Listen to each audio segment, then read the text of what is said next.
Hello friend, আমি সুস্মিতা। আজকে নিয়ে এসেছি একটা নতুন রেসিপি।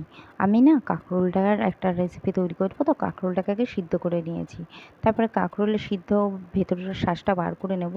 এখানে কড়াইয়ে আমি তেলের মধ্যে হিং আর জিরেটাকে ভালো করে ফোড়ন দিয়ে নেব। যখন হালকা গন্ধ বেরিয়ে আসবে তখন এখানে কাঁকরোলের ভেতরের যে অংশটা সেটাকে আমি দিয়ে দেবো। এর মধ্যে দেওয়া আছে লবণ, হলুদ, সামান্য কিং মশলা।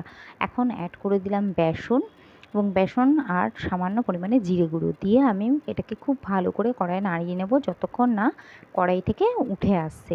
তারপরে আমি এখানে দেখো সিদ্ধ করা কাঁকরোলের মধ্যে পুরগুলোকে ভরে নেব। ভালো করে ভরে নেওয়ার পরে আমি এখানে একটা বেসনের ব্যাটার রেডি করে নিচ্ছি। তাতে দিয়ে দিচ্ছি কালো জিরে, লবণ, একটু জিরে গুঁড়ো আর হলুদ গুঁড়ো, যেটা দিয়ে আমি ব্যাটারের মধ্যে কাঁকরোল সিদ্ধ করা পুর ভরা কাঁকরোলগুলোকে ডুবিয়ে ভালো করে তেলে ভেজে নেব এপিট ওপিট লাল করে। এখানে মশলার মধ্যে দেখো তোমরা দেখলে আদা, পেঁয়াজ, রসুন, লঙ্কা নিয়েছি। সেটাকে খুব ভালো করে বেটে নিলাম। বেটে নেওয়ার পর তাতে আমি ধনে জিরে গুঁড়ো, হলুদ আর কিং মশলাটা আবার অ্যাড করে দিচ্ছি। কড়াইয়ে তেলের মধ্যে আমি পেঁয়াজ ফোড়ন দিচ্ছি। তার আগে জিরে ফোড়ন দিয়েছিলাম। জিরে ফোড়ন দিয়ে পেঁয়াজ ফোড়ন দিয়ে দেবো এবং তার উপর যে মশলাটা আমি বানালাম সেটাকে আমি গুলে নিচ্ছি, সামান্য জলে গুলে অ্যাড করে দিচ্ছি। অ্যাড করে দেওয়ার পরে আমি খুব ভালো করে নাড়িয়ে কষিয়ে নেব।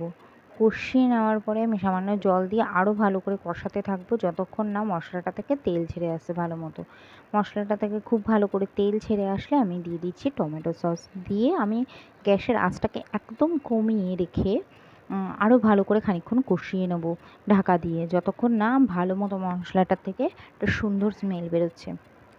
তারপরে আমি পরিমাপ মতো জল দিয়ে দেবো এবং জল দেওয়ার পরে আমি পুর ভরা কাঁকরোলগুলোকে ওর মধ্যে ছেড়ে দিচ্ছি, ভেজে রাখা কাঁকরোলগুলোকে। খুব ভালো করে ফুটে উঠলে যখন ঝোলটা মাখা মাখা হয়ে যাবে তখন রেডি কাঁকরোলের তরকারি। ভালো লাগলে লাইক আর সাবস্ক্রাইব করতে